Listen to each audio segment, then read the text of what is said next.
Good afternoon, YouTube. Welcome to Ferret Face Fail Productions. So today we're going to be going into maybe a little bit more depth about what I like about the Beta Xtrainer. And is the Beta Xtrainer just a beginner's bike, or is it for other people too? Now that I've ridden the Beta Xtrainer quite a bit, this is kind of a funny thing for me actually, because I don't think the Beta Xtrainer is a beginner's bike really at all. It's kind of marketed as an entry enduro bike, a little lower end, lower power, maybe easier to handle for somebody who hasn't been on traditional 300 two-strokes. But in reality, it's really an extremely well-rounded bike that is really a phenomenal trail bike for the majority of people out there.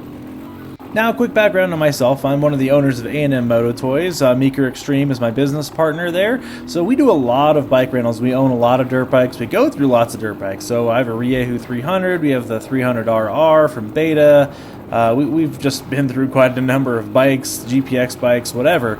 So it's an interesting thing when people tell me that, oh yeah, the Xtrainer is just not a good bike for experienced riders. It's really not true, especially given that I bought my Xtrainer from somebody who's far more experienced and a far faster rider than I am, and he bought another one on top of it, so it's kind of funny. So quick recap on why the Xtrainer is considered to be a beginner's bike. Really, I think it stems from the fact, partially because of how Beta advertises it, and second of all, it's got a smaller frame, lower seat height, less power. Its power is all designed for a consistent low torque, very strong mid-range, but and it's got a lot softer suspension. But what's funny about it is a lot of people that I've ridden with that have had Xtrainers for a long time really like pretty much all these things about it, because you can hammer on the Xtrainer's throttle and it will just chug up stuff. There's no harsh hit, there's no uncontrollability, there's no worries of really whiskey throttling with the bike. So as somebody who's used to a 300 two-stroke, my Riehu, this does not feel underpowered in any way. Sure, it doesn't have the power stroke and pipe hit quite like a standard two-stroke does, but you know, if you're riding a lot of wood stuff, tighter stuff, single track, you really don't notice it. In fact, the lower bottom end of the power band on the Xtrainer, if anything, is stronger than my other 300, and it makes it quite a bit more fun. The other thing that the Xtrainer really has an advantage with is its weight. You know what, maybe it's not substantially lighter than the others these days. I know they advertised, I think, 216 pounds or something like that.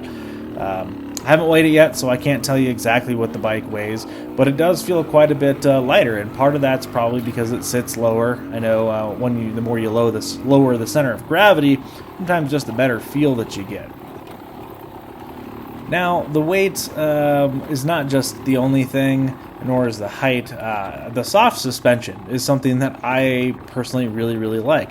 Yes, can you overwhelm this suspension? Sure, but when you're cruising over rocks and terrain at you know, I don't know, I'm going to say like a 10 to 15 mile per hour pace, the suspension is so plush and it just cruises right over. It's very stable. If you try to push much higher speeds, sure, yeah, you're going to find the end of the suspension. And for those that are like that, my MR Pro's got the suspension for that kind of stuff, where you can just plow over things at high speeds.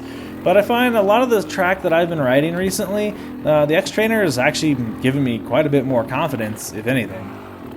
But it does confuse me as to a lot of reviewers will say that, oh, this is a great play bike, but if you want to do serious riding, you're going to want to find something like a 300RR, RE, or whatever. And it's kind of funny to me because the gentleman I bought this from, really, I think he takes this out on harder track more often than not than his other bigger 300s, because it's so consistent, it's so easy to ride very well. It's a very confidence-inspiring bike, and it makes you be able to do things that I feel like I normally wouldn't be able to do. Now, for me, I'm a little bit shorter rider, so that's a great thing for me. But if you're looking at buying an Xtrainer, don't just see it as the beginner bike everybody likes to sell it as. A lot of really experienced riders out there love these bikes for a reason. I also think the lower entry cost in this bike is really quite awesome as well. So the starting price point at, I think, you know, my 19 model year that I have here was $7,500. I think they're over $8,000 now. But with the rising prices of everything. Granted, by the time you get any other 300 two-stroke out the door, you're pretty much going to be in the over $12,000 price point. So at the lower cost, this is a great bike for a trail machine, a lot of fun. And if you want to upgrade it as you go, you certainly can. The engine is more or less the same as the standard Beta 300. It's got a different power valve spacer, a different intake spacer. I'm trying to remember everything off the top of my head. Different pipe, of course. I'm sure that the CDI is tuned differently as well. So you can upgrade this bike to have the same power as the 300, as well as you can put better forks on it if you really want to. I think once you go down a lot of the upgrade path, then maybe you should probably just buy the more expensive bike. But once again, look at what you ride and who you are. If you're a fast, wide-open desert rider, probably not the bike for you. If you're racing hard enduro, really plowing through these rock gardens at speed, then yeah, something like IMR Pro or a racing edition with those top-of-the-line KYBs. But what's funny is a normal trail rider, I get less fatigued because we oftentimes have long days. We're just cruising around. I'm not trying to race, not trying to do anything crazy. And the Xtrainer is more comfortable. It's less demanding.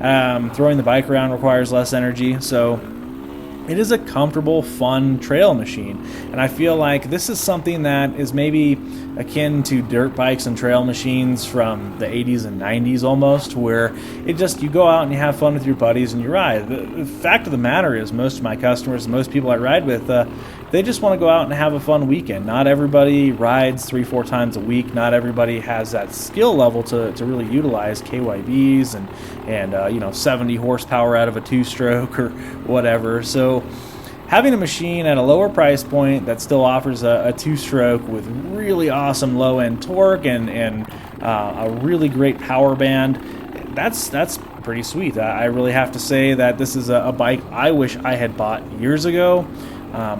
I wish I hadn't gotten talked out of it. So very, very excited about this purchase. I would love to buy a new one in the near future. Newer, I don't know, we'll see. We have too many bikes as it is. But these are a lot of fun bikes. I don't know if any of my bikes that I've been on recently I've really super disliked. Each one kind of has different character and a different thing that you use them for. Let's talk about Beta themselves, because there's another bike out there that I think that probably is a really great competitor, the Ryehu Ranger. So the Ranger models, the older gas platform, I really feel like that would be probably my favorite bike in the entire world. I have to say that I really, really like the old gas engine. It's been reliable for us in the Ryehu, and in a little bit lighter weight, lower seat height and everything, I bet that it really is quite an awesome bike as well. So I think I'm going to try a little harder on getting one of the Rangers from Ryehu. But talking about Beta themselves, there's the company really supports their customers. They take care of pretty much if you have any issues, they warranty stuff very well. Now, my only complaint about Beta is that they're a little bit too married to their entire dealer platform. I get that they want to have some loyalty there, but not all dealers are great, and I think Beta really needs to wrap their head around that. Just because a dealer has great sales doesn't mean they're not gouging their customers and that people are not always happy. So I think what masks that fact is that a lot of those customers have money in their hands at all times, and they just pay for whatever. But I'll get off that soapbox because overall Beta makes good machines.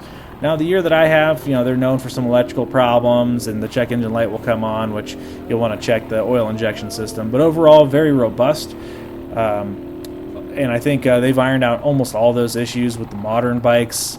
Any bike that's made like these is probably going to have issues. We beat them, we abuse them, problems come up, but overall, very, very impressed with this bike. This bike has hundreds and hundreds of hours on it. In fact, he put an hour meter on it because the original dash broke, common problem for the Betas. And I think this bike's probably got 500 or 600 hours, but he's always been, Johnny on the spot on maintenance. So that's why it made worth buying this bike.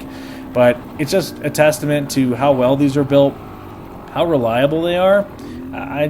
I'm more and more impressed with the Xtrainer the more that I ride it. So, in my opinion, the Xtrainer is in no way a beginner's bike. In fact, this may open up more possibilities for you to try harder terrain out, to try out some really tight single track, and have a bike that's very forgiving on both gear shifts, power, suspension, everything above. It really is a pretty sweet bike. And what I've found through my community of riders is that everybody that has them loves them. You know, some want a better suspension, some want a little bit more here and there, but overall, they really, really like the Beta Xtrainer because it is so versatile for everything that you do. As a trail bike, if you need to jump on the road for just a little bit, it's fine. It's a very, very kind of smooth bike. I just don't really have a lot of negative things to say about it yet. Of course, we haven't owned it a long time, but this ride here was one of my favorite rides out here, Track 701, out in the Captain Jack's trail system. And it's by no means easy. I would say it's probably in the black. There's harder trails out there, Rosa Pipeline, but overall, this is what this bike was really built for. But if you're still skeptical about the Xtrainer, then you know what? Come out to Colorado if you don't live here. And if you do live here, come by A&M Boat Toys. I'd be happy to rent this out. I'm sure we can figure out a price that will work for you. But these are really sweet bikes. Come and try them out. We try to have some unique things that people can go out and ride.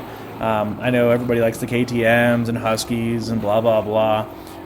But I've always wanted to stay towards the smaller brands because I just like them. I feel like they offer something pretty unique, other than raw power and race everything.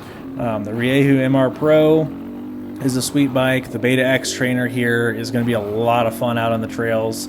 So, and at a relatively inexpensive rental, and you don't have to worry about mixing gas either. So, these bikes are a lot of fun. Let me know in the comments below what you think of your Xtrainers, and if you would ever pick one up, or if you didn't love one, or whatever. So I always appreciate people's feedback in the comments. But thanks for watching. We'll catch you on the next one. Fared Face out.